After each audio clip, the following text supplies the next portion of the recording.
another day, another show. Welcome to this episode. You know how we do it, to get to chill and catch up. So yeah, I've interacted with most of you, and the constant question is, how can you start a YouTube channel? And here to give you 11 tips on how to do so. You basically need a Gmail account and everything else. So what you need to know before starting one is what you are going to talk about right now. Number one, just start. Like, as simple as it sounds, just start. Log into your Gmail and sign up to your account using your Gmail. You should be able to log into your YouTube account. You know, in your YouTube account, when you see studio and analytics, then you can be able to proceed from there.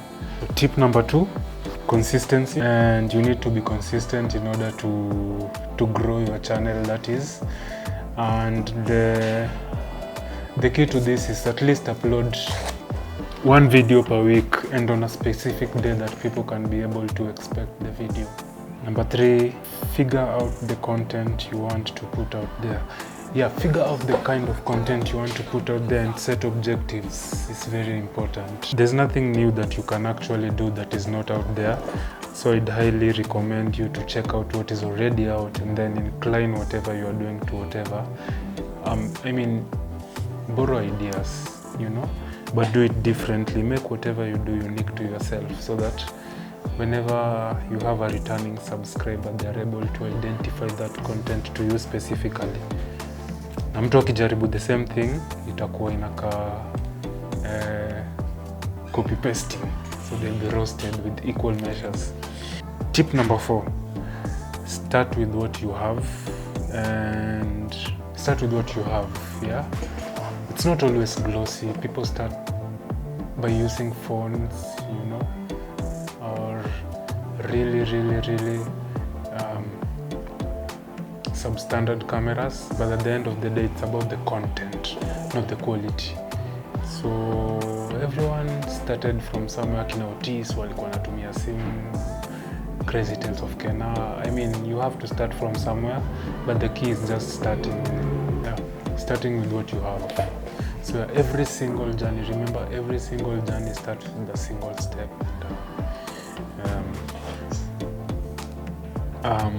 Ukiongoja kununua kamera sijui na floodlights na nini, utaongoja sana. It will probably never happen. Safu utakuwa unapiga story, unasema vile ilikuwa ni kwa YouTube, lakini unaanza kulaumu life sasa. Take control. Number 5, believe in what you do. Like, the very most important thing is you have to believe in what you do. If you are stopped in the middle of the street and asked why you do this, unaweza peana explanation, So aminia kitu unafanya na ufanye tu kazi safi, the rest will fall into place. Tip number 6, don't be afraid to ask for support. Don't be afraid to ask for support.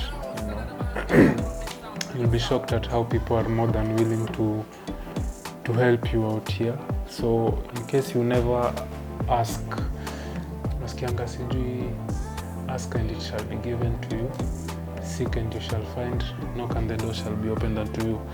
It's your rumors, ni true. So it just so happens that you get no's and yeses in equal measures. So if you choose to stop at the moment you hit a certain number of no's, then you probably are never going to get a yes, and you'll think that life is all about this. Life is a scam, which is not true. So just ask for help whenever you can. And if they refuse, it has nothing to do with you, but a lot to do with them. So usikubali kuamini ati you are the problem in everyone's story. That is not true. Yeah. So number 7,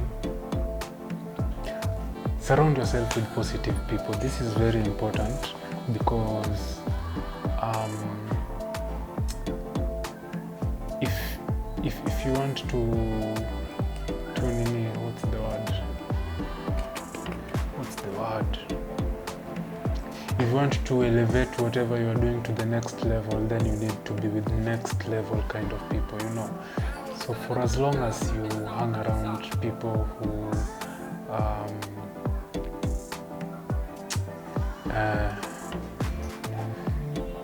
you have the same visions, people who you have a better vision than they do, it won't do you any good in the long run. So just challenge yourself, get mentorship from someone who is doing probably the exact thing that you want to do. And yeah, number 8, start with your circles and connections. You'd be surprised at how resourceful your people can be. So when you're doing a specific thing, for example, I'm a graphic designer, and my circle has to do artists mostly. So that's who I interact with most of the time. And for me to get where I am, I just started with someone very familiar to me. Hizo video za kwanza mkiona. So yeah, just start with people who you know and people who you trust, and the reverse, and people who trust you as well. Then the rest will fall into place. Number 9, learn something new with each content you put out. So every time you are doing something, every time you're putting up new content, just try to make it better in terms of quality and in terms of what you have in it. And in the long run, it's steady but sure growth. So it's a process.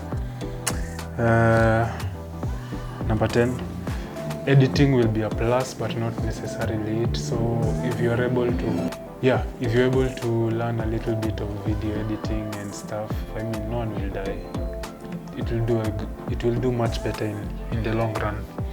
Yeah. And lastly, do it for the passion and not for the money. Don't focus on getting monetized, because it won't happen anytime soon after you start up. It might take 1 year, 2 years, 3 years, 4 years. So based on the kind of content that you put out there and the rate of interaction that your page has at large, you want to determine how soon or later you'll get monetized. All in all, thank you so much guys for watching. Thank you for always tuning in. Thank you for your love and support and everything that you do and all the efforts that you put to keep me going. And yeah, so over and out. See you on the next one.